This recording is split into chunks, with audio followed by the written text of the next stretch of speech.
If you are capable of causing depression to yourself, I'm saying this not without any concern for your illness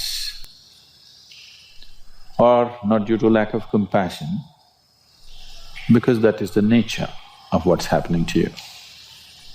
If you're causing depression to yourself, you are able to generate substantial amount of intense emotions and thoughts, but in the wrong direction. If you don't have very strong emotions, very intense thoughts about something, you cannot get depressed. It is just that you are generating thoughts and emotion which work against you, not for you. So you are strong enough to cause depression to yourself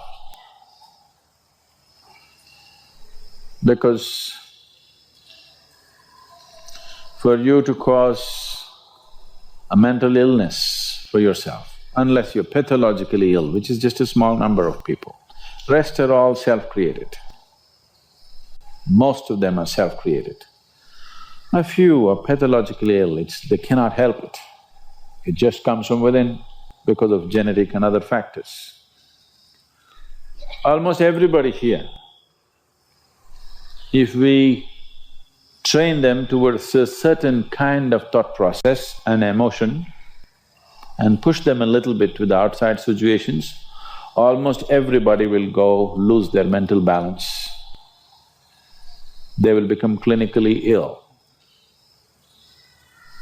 They can be driven to madness, I'm saying, because the line between sanity and insanity is very thin. People keep pushing it. You get angry, you're pushing the line.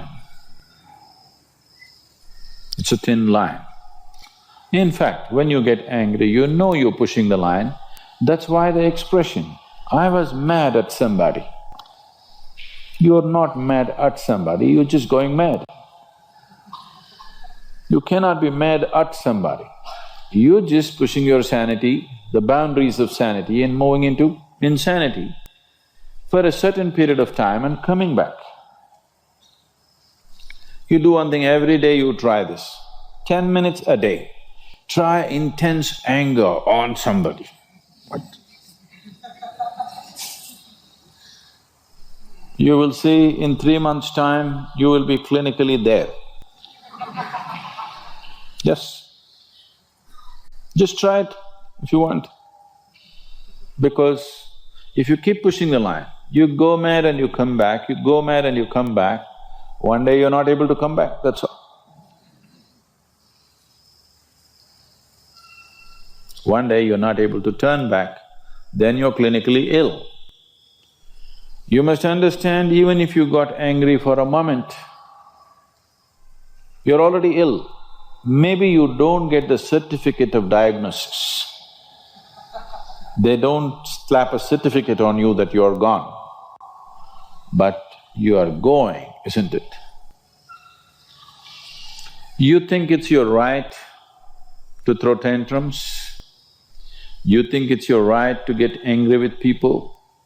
You think it's your privilege to be depressed so that you'll get attention from somebody? You keep playing this, one day you will not be able to turn back.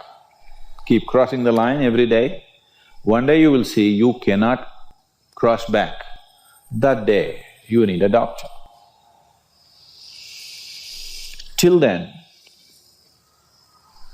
everybody needed a respite from you, but the day you can't cross back, they get the respite because now they can catch you and give you to a doctor. Otherwise, you're temporarily going mad every day, many times a day. They cannot even send you to an asylum, they have to bear with you, your family, your friends, your people around you. If you get at least truly clinically ill, we can hand you over. There's one temple in Tamil Nadu, where they chain you and keep you. Where there is no hospital, no psychological for ailments, there's no hospital, there is a temple that somebody created which is supposed to push people back into sanity.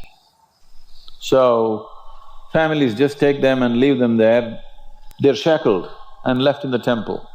You give them some money, they'll feed you, and you're just there like an animal, tied up. I think if hospitals were run like this, a lot of people wouldn't go crazy. They would maintain their sanity. Right now it's too deluxe. If you make hospital extremely comfortable, it'll become an incentive to become sick. And you have incentives in your life to become ill, right from your childhood. You got the maximum attention only when you fell ill. When you're happy, they screamed at you. When you squealed in joy, they screamed back at you, adults. You… then boo-boo, boo-boo, boo-boo, boo-boo.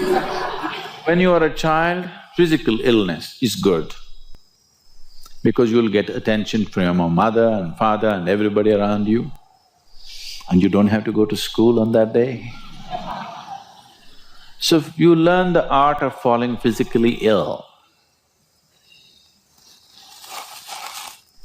But once you get married, you learn the art of becoming mentally ill. Because if you want to get attention, you go sit in a corner, act depressed, people will pay attention to you. So, you keep playing this game, one day you're not able to cross the line back. That day, you're clinically ill. Unfortunately, in many ways, not just in the way that I said now, in many different ways, I would say 70% of illnesses on the planet, all kinds, are self-created. Even if you get an infection, there is a way. If you keep yourself in a certain way, physically and mentally, the virus and the bacteria will not work the same way as it works upon somebody else. If you set yourself like this, no matter what's happening, anyway, I have to go and do this, this and this. There's no break from that. The last 29 years, I have not been able to cancel one program because I'm running temperature, I got a cold, I got this, I got that. It doesn't matter what's happening, what you have to do, you anyway have to do. You can't turn back on that. Either out of your commitment or you have a boss like that. One way or the other, if it happens, then you will see, you will not at all fall sick so often. Because if you have temperature, you still have to go. If it's summer, you still go, right? Now, a lot of people don't go. It's a little hot outside, they don't go and work. Little cold outside, they don't go and work. A little raining, they won't go and work. A snowflake, they will not go and work. This is just weather. So for every change in weather, if you have the comfort of covering yourself in a blanket and lying down, once you create that, your body will learn to fall sick as often as possible. If you just keep it this way, it doesn't matter what it is, anyway I have to go and do what I have to do, you will see your body will just bounce back as quickly as possible, even if it gets the worst kind of infections. So, you just have to set the necessary conditions for health, necessary incentives for health, both for yourself and your children if you have them. Do not set incentives for sickness. The child is sick, observe him from a distance, never go cuddling. He knows that's the worst time of his life, and he knows he has to get well soon. And give him the best attention when he is joyful. You will see he naturally learns from within. His very chemistry will learn that it pays to be joyful, it doesn't pay to be sick. If you make this very clear to your own biology, to your own chemistry and to everybody around you, you will see people will not fall sick as often as they are right now. So set that up for yourself. You will see you will get healthy. If you can turn your mind this way, you can also turn it this way. I want you to understand this.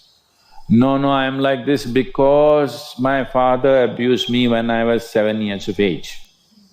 If you know all that bullshit, you can as well turn yourself around, isn't it?